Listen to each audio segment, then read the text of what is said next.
இன்றைக்கி நம்ம ஸ்வீட் வைப்ஸில் என்ன பார்க்க போகிறோன்னா சப்பாத்தி மாவு, கோதுமை மாவு வந்து ரெடி பண்ணி வச்சுருக்கேன். இதில் என்னென்ன போட்டிருக்கேன்னாக்க, பஞ்சாப் கோதுமை வந்து ஒரு 3 கிலோ போட்டிருக்கேன், அரைச்சிருக்கேன் மிஷினில் கொடுத்து.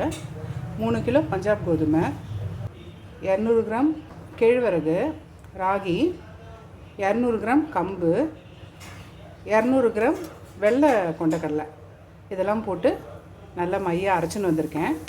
நான் அது மிஷினில் தான் ப்ரிப்பேர் பண்ணேன். சப்பாத்தி ரொம்ப ஐஸ் வாட்டர் போட்டு பிசைய போகிறேன். சப்பாத்தி மாவு இந்த மாவு எப்பயுமே பிசையும் போது என்ன பண்ணணும்னா, இப்படி 4 நாளாக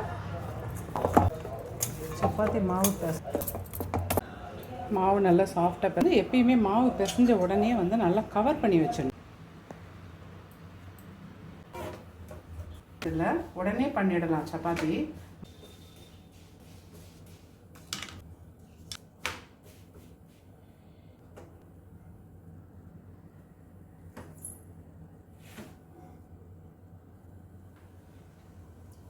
நான் வந்துருக்கு பாருங்க, சப்பாத்தி மில்லட் சப்பாத்தி சூப்பராக வந்திருக்கு, நல்ல டபுள் லேயராக.